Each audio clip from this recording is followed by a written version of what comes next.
Hi guys, and welcome back to my desk. Let me increase the lighting a little bit, and then we'll get into the books we're covering tonight.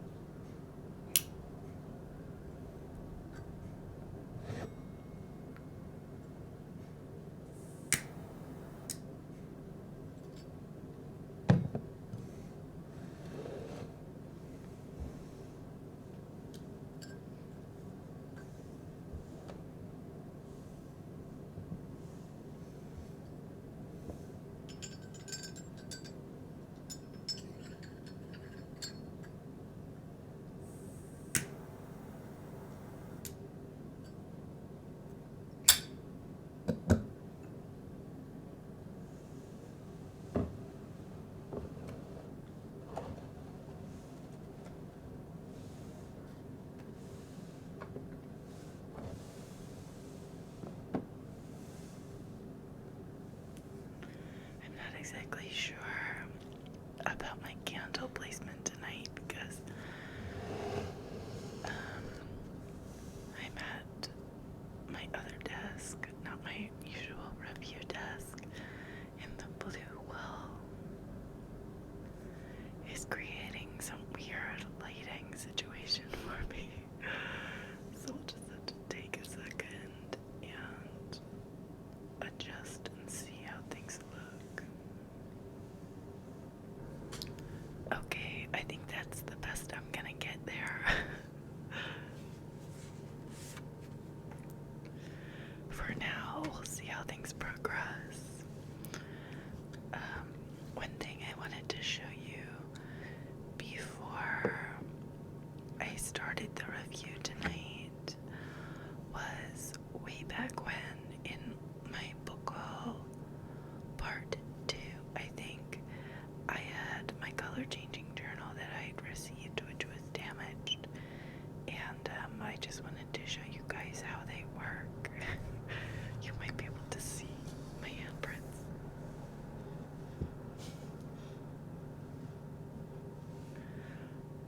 So, this is my journal I use to write down notes for my book reviews, and so I marked it with my logo.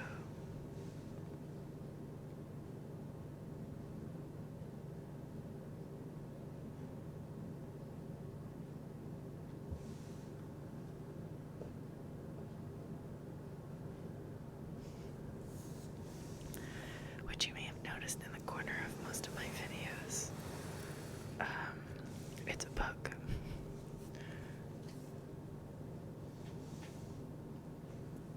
With a candle sitting on top of it. So, these turned out to be really nice. The color changing aspect works really well, especially once they've been heated. If you put them close to a heat source like a light or a lamp or candle, which is dangerous, I don't recommend. Then afterwards, the heat reactivity tends to work a lot better. So if I take this glass, which is cold, and I put it on top, you'll see it turns gray again, and then it will turn green the second that I touch it now. I know it's simple, but I think it's pretty cool. Okay, so let's get away from that subject matter for a minute.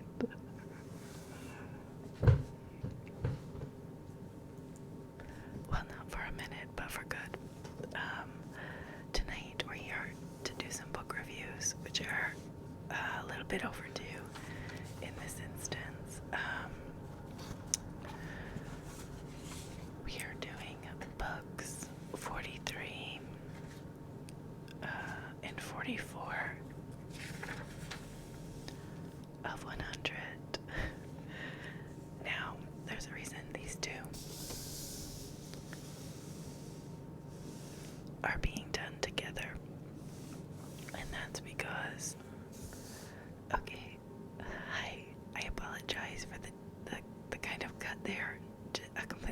lighting setup.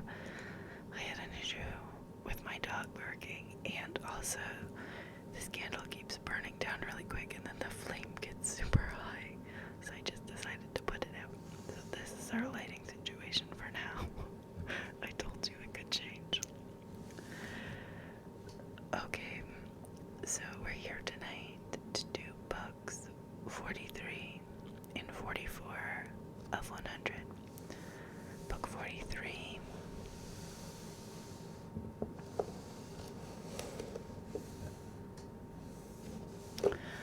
was Bloodless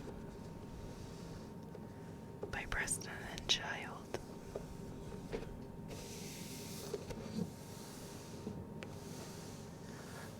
Book 44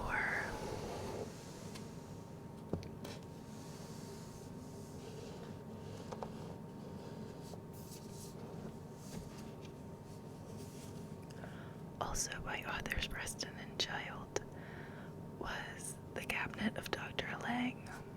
Now, these two books are not just together because they are 43 and 44. I ran into a scenario where this book led directly into the next book. So this book cliffhangered and then ran into this book. Now, this book in itself is a complete story. So it's not technically a cliffhanger. There is a cliffhanger. But this story in itself is a complete story that wraps up, and then something else happens, and there's a cliffhanger. And that sets the stage for this book. Book 44, The Cabinet of Dr. Leng. Now, this book, we're going to talk about second, so I'm just going to put it to the back. First, I'm going to read you what this book was about, because it was a really strange, interesting premise that didn't seem to make sense. So, let me take this and open it.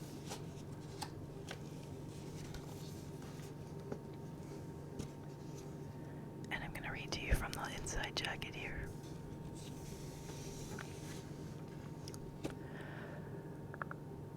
On the evening of November 24th, 1971, T.B. Cooper hijacked Flight 305, Portland to Seattle, with a fake bomb, collected a ransom for $200,000, and then parachuted from the rear of the plane, disappearing into the night and into history. 50 years later, Agent Pendergast takes on a bizarre and gruesome case in the ghost-haunted city of Savannah, Georgia. Bodies are found with no blood left in their veins, sowing panic and reviving whispered tales of the infamous Savannah vampire. As the mystery rises, along with the body count, Pendergast and his partner, Agent Coldmoon, race to understand how or if these murders are connected to the only unsolved skyjacking in American history. Together, they uncover not just the answer, but an unearthly evil beyond all imagining.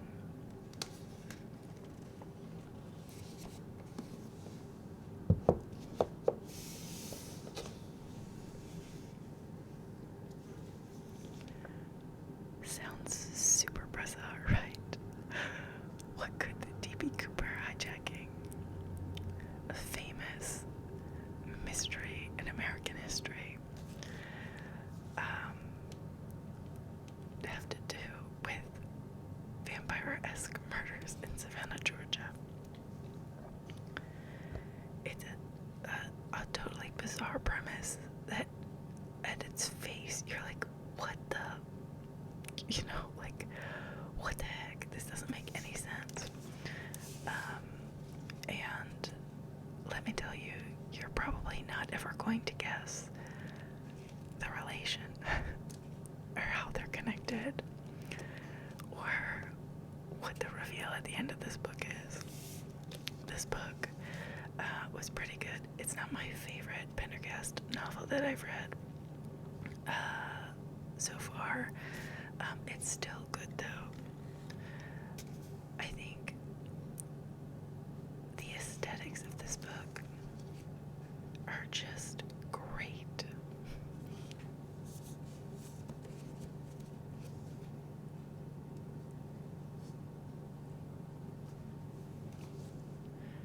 The scene on the cover is a cemetery and an angel statue that's in the cemetery. This is a direct location from the story. So, as you might have noted in some of my previous reviews, a pet peeve I have is when cover art doesn't relate to the story. This one definitely does. It sets the scene, the tone, the ambiance of the story you're about to read. I think the choice of it's almost a matte embossing shine. It's shiny, but it's matte. On the cover, and the author's name standing out against the black and white dust jacket is just very striking.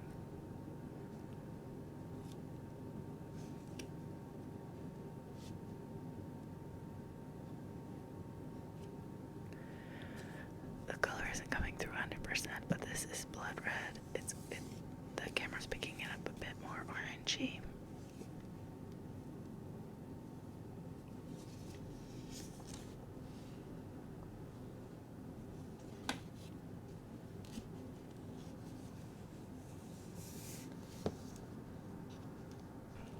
So,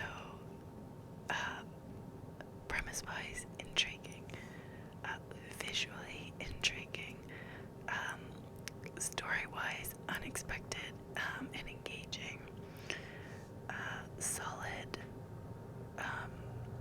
all the way through. I would say pretty good. It keeps you interested. What I love about these books is their structure. So the chapters are short, and they don't get trudged down with new information. Everything is relevant to the story, and it keeps the reader at a really good pace in the story. There's never a time where you're like, oh, I need to get through this chapter so I can take a break, you know? And that's something that I've noticed throughout the books by these authors about this character is they're structured really well to keep the reader from getting tired or just kind of overwhelmed in the story. The chapters shift perspective from different characters, or like follow different characters. So there's enough diversity there in the story that you're not just constantly in the exact storyline. You know, it changes up enough that it also keeps it interesting. So that's positives about this book and this book. So what I'm gonna say is I'm gonna talk about this book, and then if you don't want any spoilers for this book, then maybe don't watch the second half. When I'm talking about this book, okay? This story took a really unexpected turn at the end, and it might not have been so unexpected if I had read all of the other books in this series, I think. But what happens in this book is we learn more about Constance, which is the female character that I mentioned from the previous book by these others that I read, which was Crooked River. She was really kind of mysterious, and her backstory was really ambiguous, and you do learn parts of that in this book. So I remember saying in a previous review that all of the books, as far as I knew at the time, could be read independently of each other. They didn't have to be read in order. They were their own complete stories. Now, what I've come to find out is that while that is true for some of the books, there are kind of mini-series within the whole series. And this book and this book and the soon-to-be published book are... Okay, guys, I have to interject here for a second. I had a malfunction with my camera. For some reason, it occasionally likes to default to the device storage instead of the SD card, even though when I start recording, I set it to SD card.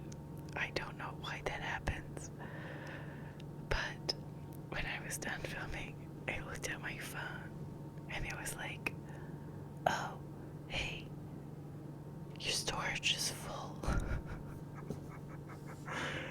And the last 20 minutes of your recording has just been gone.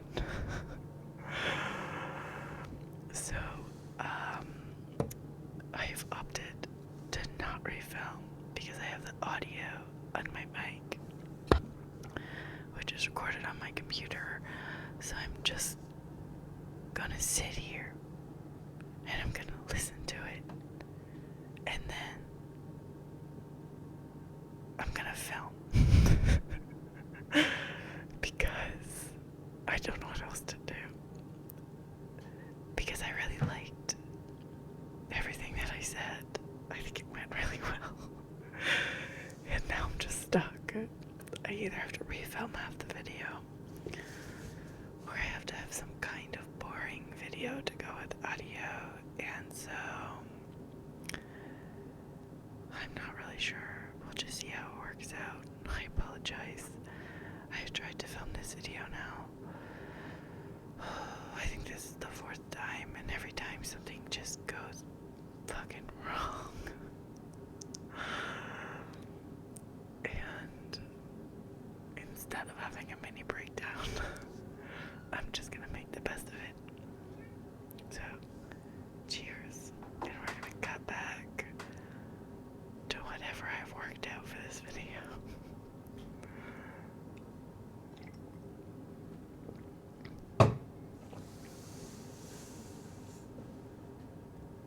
Kind of a set. So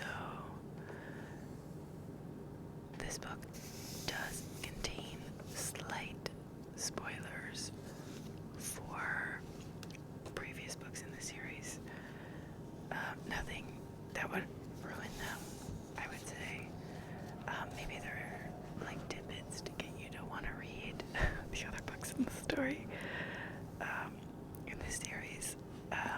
But there are some, so if you're interested in not having spoilers, then maybe you do want to read them in order. And that's a good transition for me to move into the next book. I'm gonna try not to spoil things, but in reading you the preface for this book, it is kind of gonna give away the strange pivot that this book takes at the very end, that kind of cliffhangers, and leads into this book. So if you don't want to know the twist ending, you need to stop this review right now. And just come back to it later, I guess, after you read this one. Okay, so book 44. Book 44 was The Cabinet of Dr. Leng, and this is the real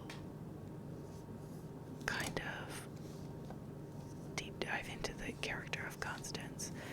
And there is a lot of spoiler content in this book for previous books in the series.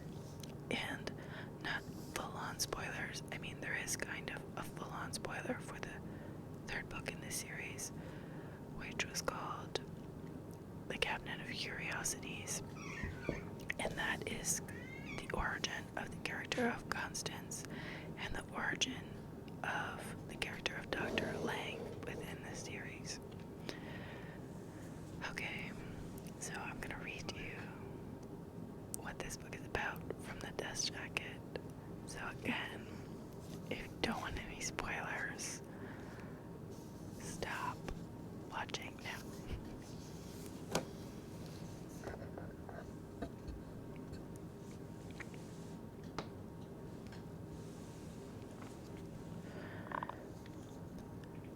Astoundingly, Constance has found a way back to the place of her origins, New York City in the late 1800s, leaping at the chance, although it means leaving the present forever. Constance sets off on a quest to prevent the events that lead to the deaths of her sister and brother. But along the road to redemption, Manhattan's most infamous serial killer, Dr. Enoch Leng, lies in wait, ready to strike at the slightest provocation. Meanwhile, in contemporary New York, Pendergast feverishly searches for a way to reunite with Constance, but will he discover a way back to her before it's too late?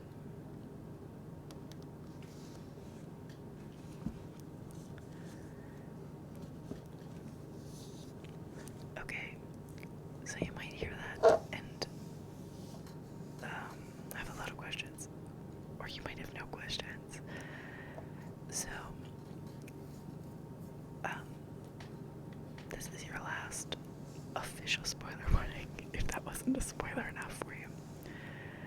At the end of Bloodless, the character of Constance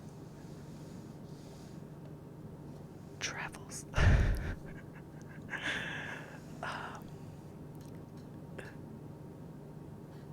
I'm trying to figure out a way to say it without 100% giving away exactly what happens or how it happens.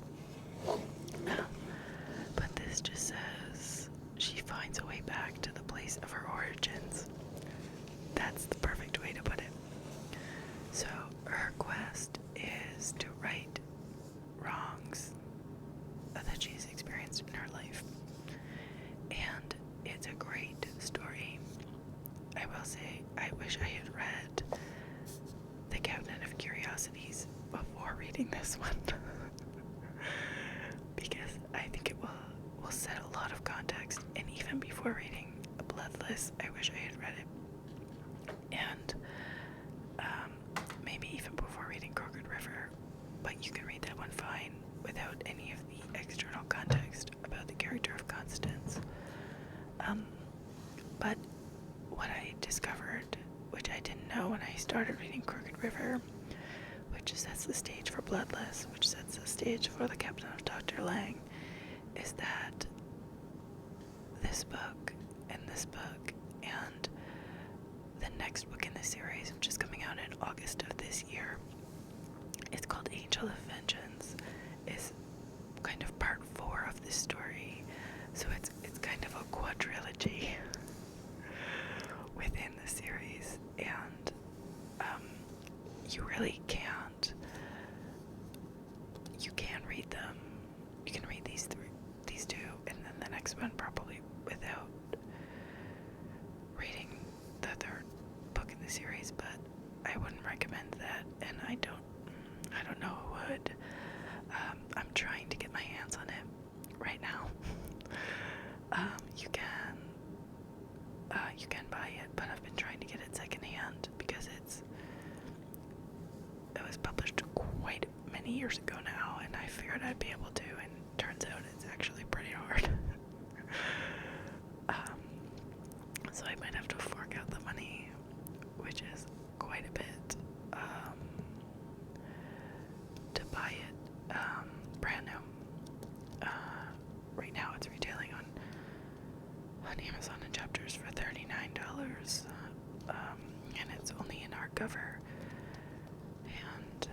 that's a lot of money for one book.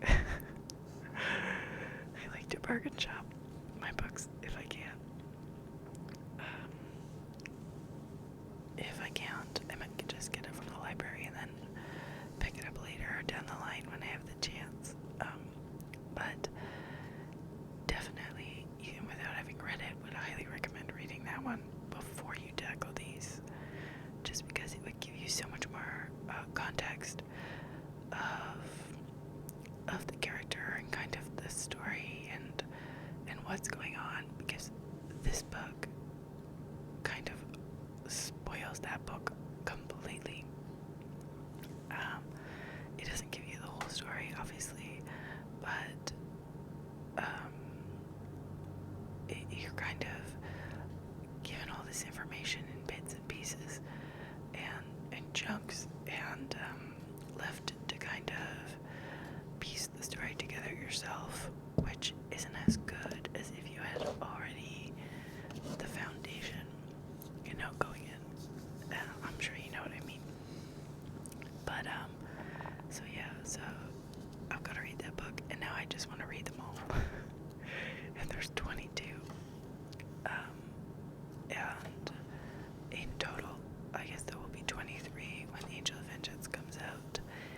And so I'm left to read like 17 books before the new one comes out in August, and I have a feeling there's no way that I'm going to be able to do that. But I was able to pick up a couple of them at a local used bookstore, so that was nice, but they're all out of order, and I would like to read them in order now, so I think I would revise my earlier recommendation of saying you can read them independently of each other, except for the first two. I think that is put in the front of the books just kind of as a disclaimer, because you really cannot read those two out of order and have them make sense. So here it does say it stars. Let me pull this closer.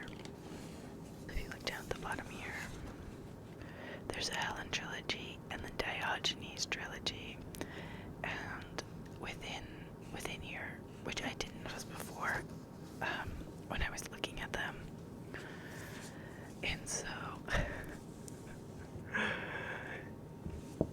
especially the Diogenes trilogy is kind of integral to this whole storyline as well, which is kind of the spoiler that drops at the end of this book. There's kind of this fork thrown in, and you're like, who is this person? And that's set up in the Diogenes trilogy. So that pretty much is what I wanted to get across with these, and why these two are in this review together, is because they're linked, and because earlier I had said to you guys that you can read them independently of each other and it won't matter. And I was misspeaking when I said that. I didn't have enough knowledge. I was just going off the ones that I had read, which were fine to read on their own, but it turns out that chunks of them go together in sets of 2 or 3, and those ones should be read in order of each other, and then the other ones can be read however you want them to be.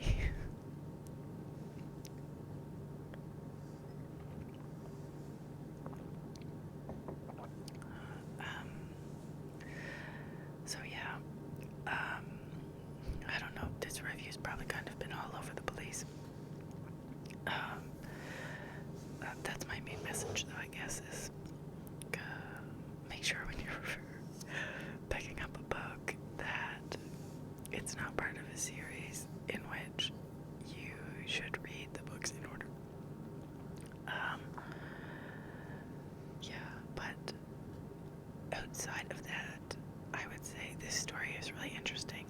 I am super pumped for Angel of Vengeance. I I am super excited to read Cabinet of Curiosities, even though a lot of it was spoiled in this one. I am really looking forward to the Diogenes trilogy because I really want to know more about that without spoiling anything. I was like, what?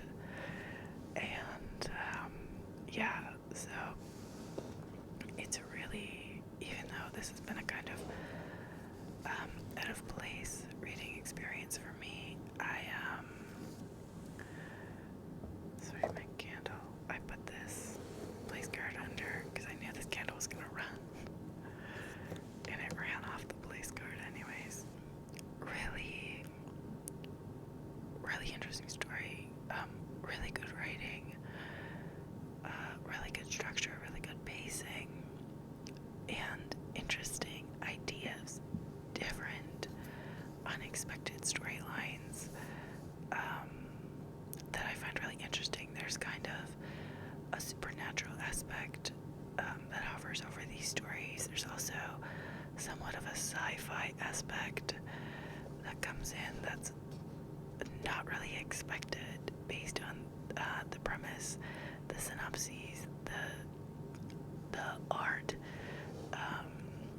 It's just good. I'm really liking this series, and they do write other series about other characters and independent books, and I know I mentioned previously that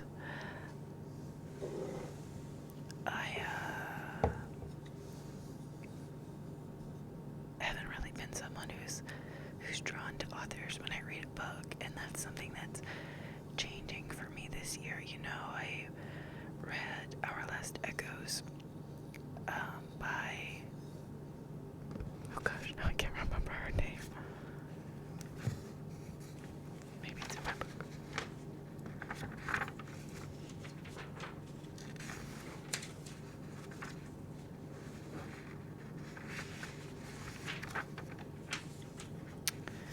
It's not, but by that author, and I'd be really interested to read other books by her. And with these guys, I'm really interested to check out their other work as well.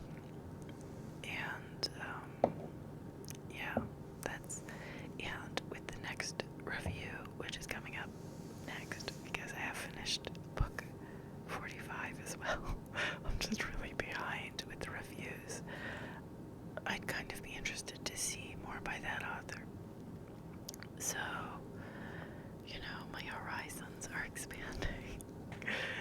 Usually I just kind of stumble upon books, and sometimes I stumble into a series, but I think just with the deep focus that I've put on investing in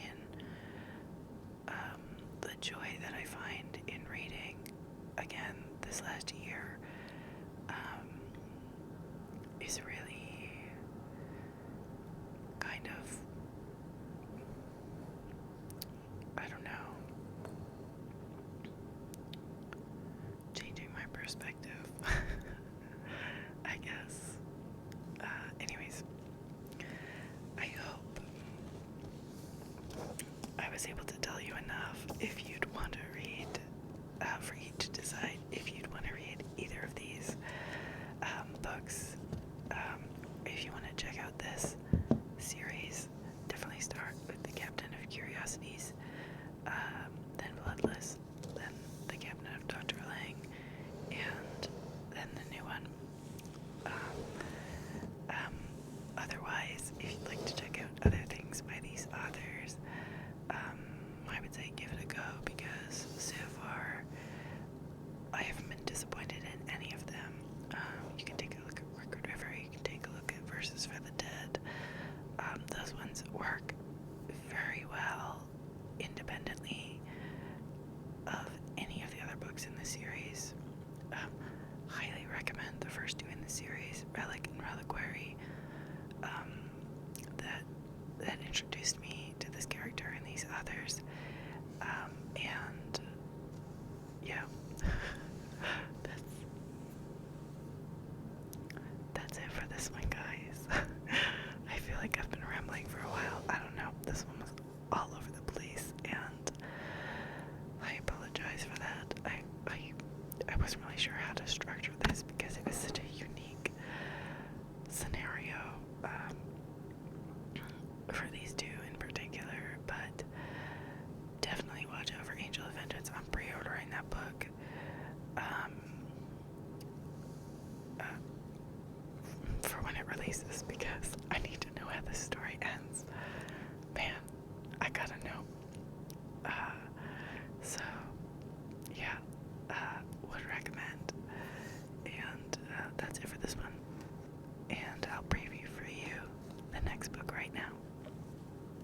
my Max Seek.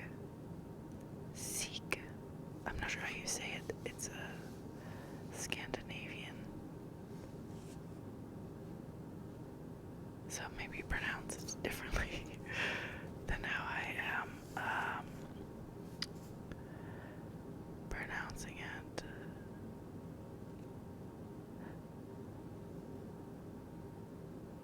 Oh, he's Finnish.